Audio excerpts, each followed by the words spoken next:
Distance Learning Pack 3, Introduction to Myology. The prefix myo refers to muscle tissue, and myology is the study of muscle and muscle tissue. In the human body, we have three different types of muscle tissue. There is skeletal muscle tissue, which is sometimes called striated or voluntary. It's called striated because of its appearance under light microscopy, and voluntary because it's under voluntary control. It forms the largest proportion of muscle tissue mass that we have in the body.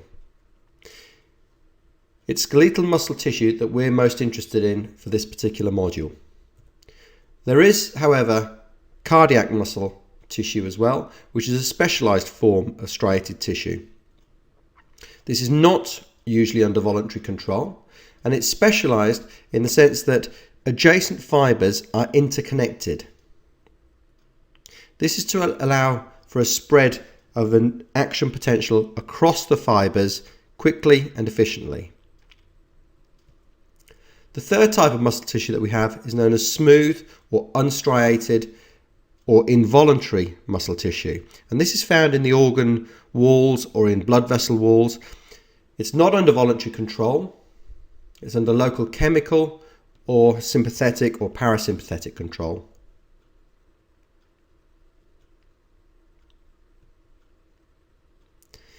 Each muscle is made up of cells.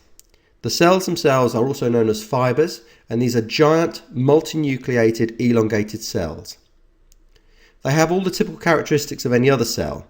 They have nuclei, they have an endoplasmic reticulum, they have mitochondria. But in addition to that, muscle cells have a group of proteins within its cytoplasm known as the contractile elements. These are actin and myosin. Proteins which, when they interact, are capable of generating force. They are organised longitudinally along the muscle, as we can see here. The actin filaments being the thin filaments, the myosin filaments being the thick filaments. It's the thin filaments and the thick filaments that give the muscle its characteristic striated appearance. In order to keep the thick filaments and thin filaments in their correct spatial orientation, we also have a group of proteins in muscle known as the non-contractile elements. For example, we have a protein here known as alpha-actinin, which forms the Z discs. We have proteins that are organised longitudinally, titin and nebulin, that hold the muscle in their correct position. These non-contractile proteins also have a function of preventing overstretch of the muscle fibre itself.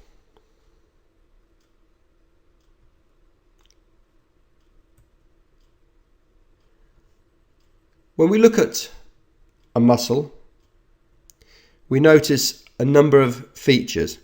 Each individual cell, each fibre, apart from its cell membrane, has another surrounding, another layer of connective tissue around it known as the endomysium. This is a connective tissue layer that goes along the whole length of the muscle fibre from start to finish. Its function is to electrically insulate adjacent muscle fibres and also to prevent overstretch of the muscle fibre itself. The muscle fibres with their endomysium are then bundled together into groups of fibres known as fascicles. The number of fibres in each fascicle will vary significantly from muscle to muscle.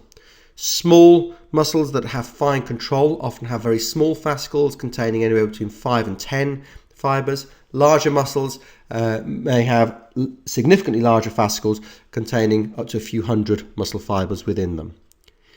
Each fascicle in turn is bounded by another connective tissue layer known as the perimysium.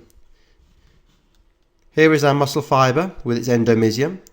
This would be one of the fascicles here. And here, going all the way around the fascicle, is the perimysium. We can see the perimysium there, and there, dividing the muscle as a whole into lots of individual fascicles.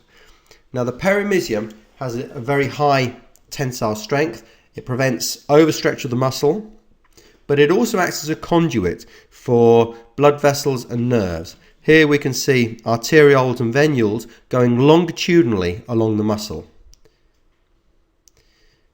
These structures will travel down through the perimysium.